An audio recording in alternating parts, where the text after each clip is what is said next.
안녕하세요. 최병수 목사라고 합니다.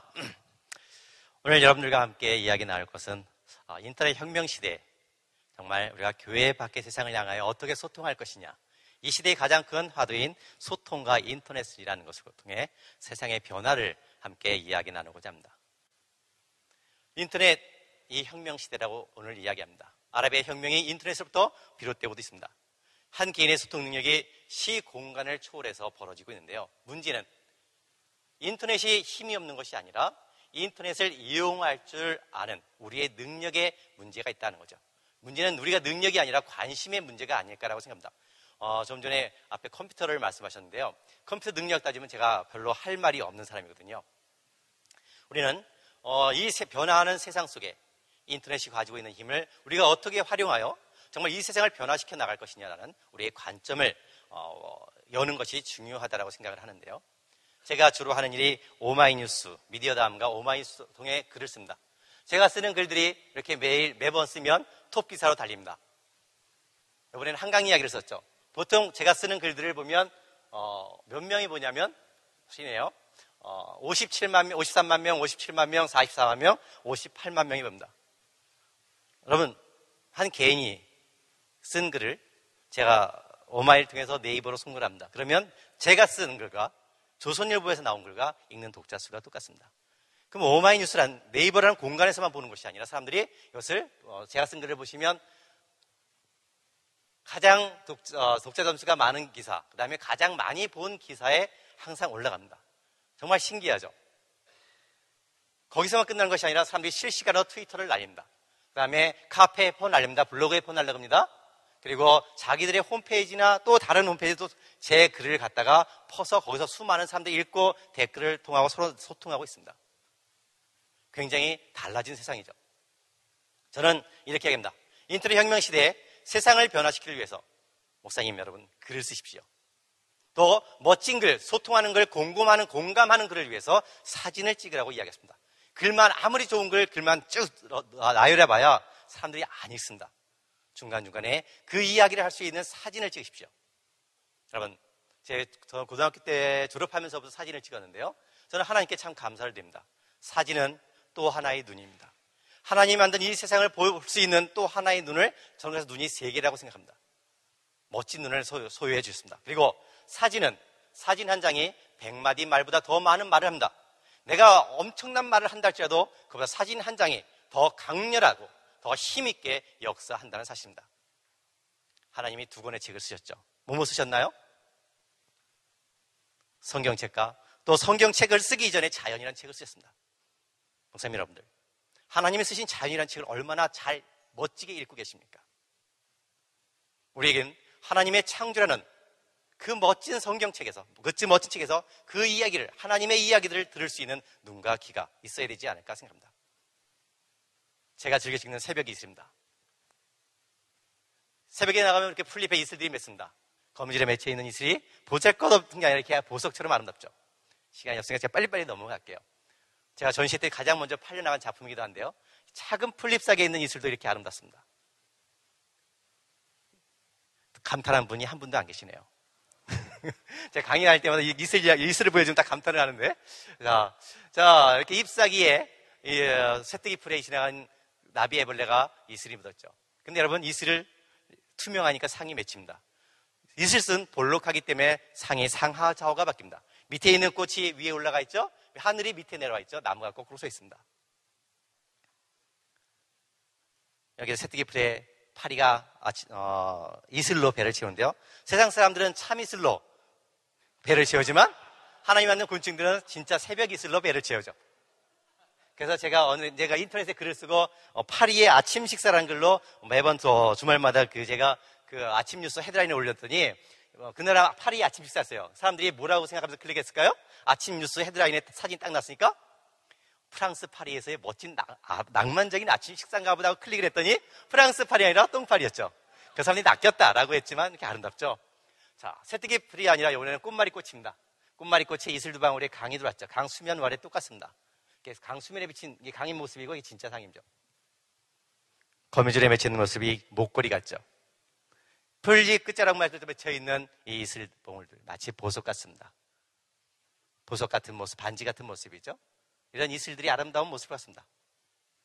이슬은 옛날에 여러분 파리의 연인이라는 연속극 기억나시나요? 거기서 제일 유명한 대사 뭐 기억나시나요? 내 안에 너 있다. 예, 여러분 안에 예수님 계십니까?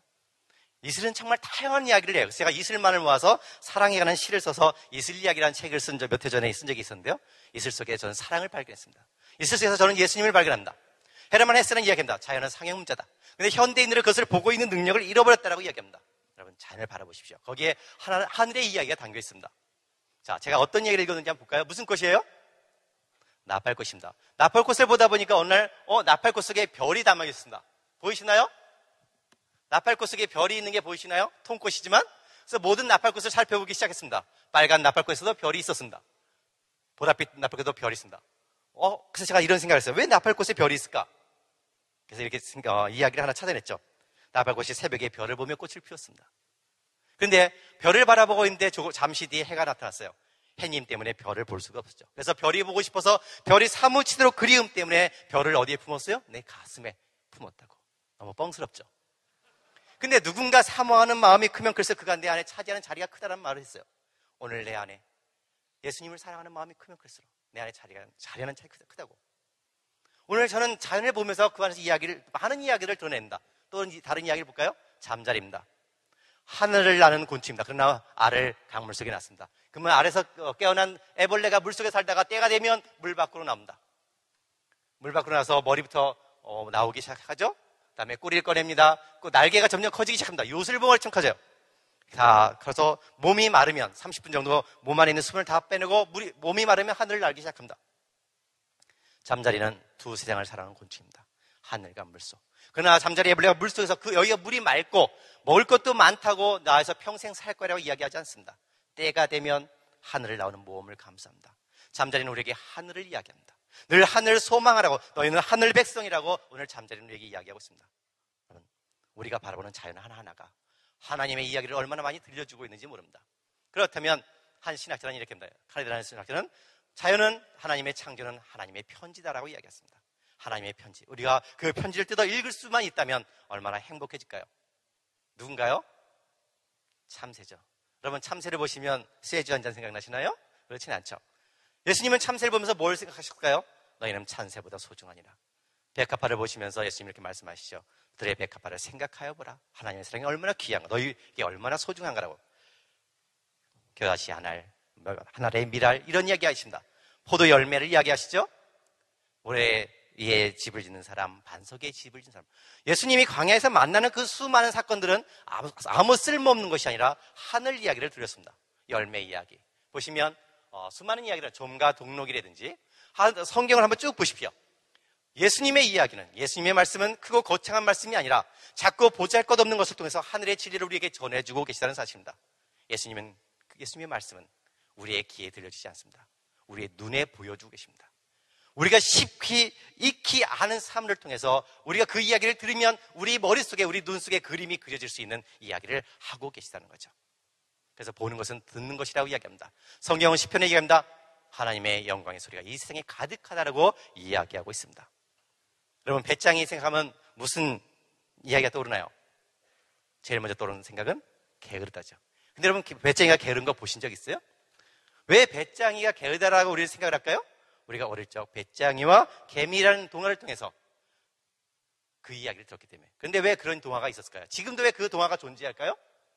산업사회가 되면서 사람들에게 성실과 일을 장려할 필요가 있었죠. 그래서 개미와 배짱이를 통해서 성실하라고, 일을 하라고 동화를 만들었습니다. 그러나 세상이 바뀌었습니다. 어떻게 바뀌었을까요? 배짱이는 열심히 음악을 합니다. 유명한 대중스타가 됐어요.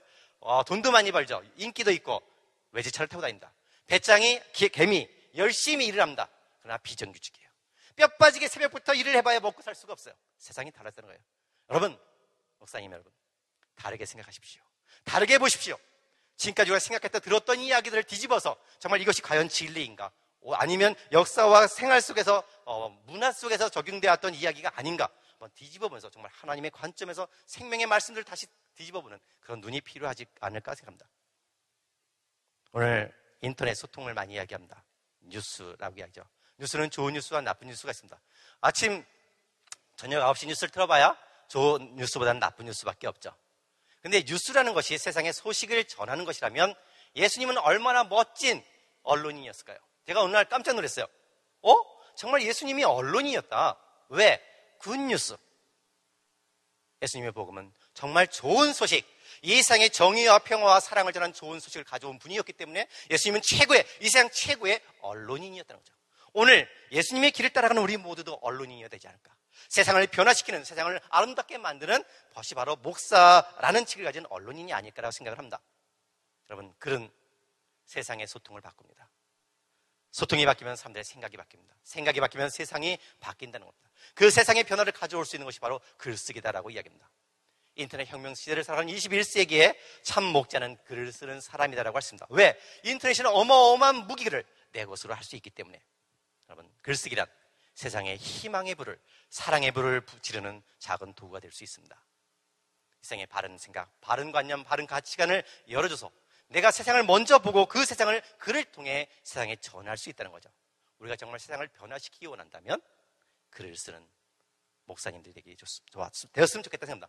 여러분이 더 잘 쓸 수 있어요. 어떤 관점을 가지고 이야기할지 잠깐 정리해 보겠습니다.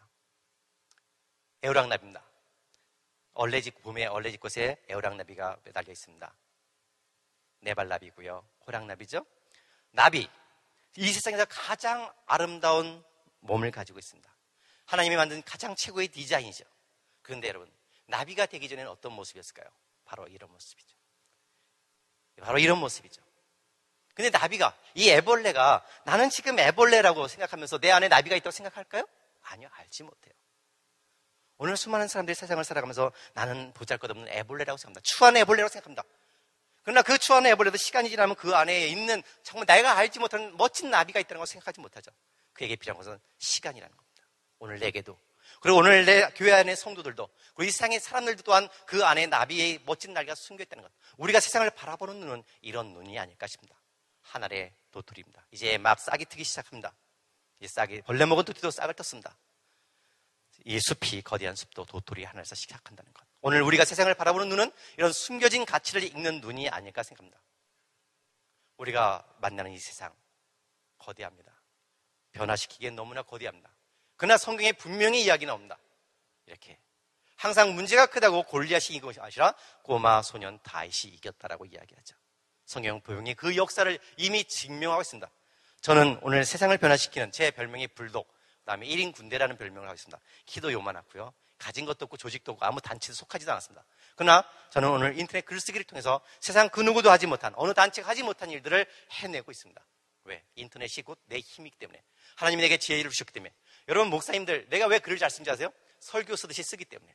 다른 사람들 사실만 정리하지만 저는 어떤 설교를 만들듯이 비유와 적절한 것들을 만들어내기 때문에 사람들이 공감하고, 제 글은 굉장히 깁니다.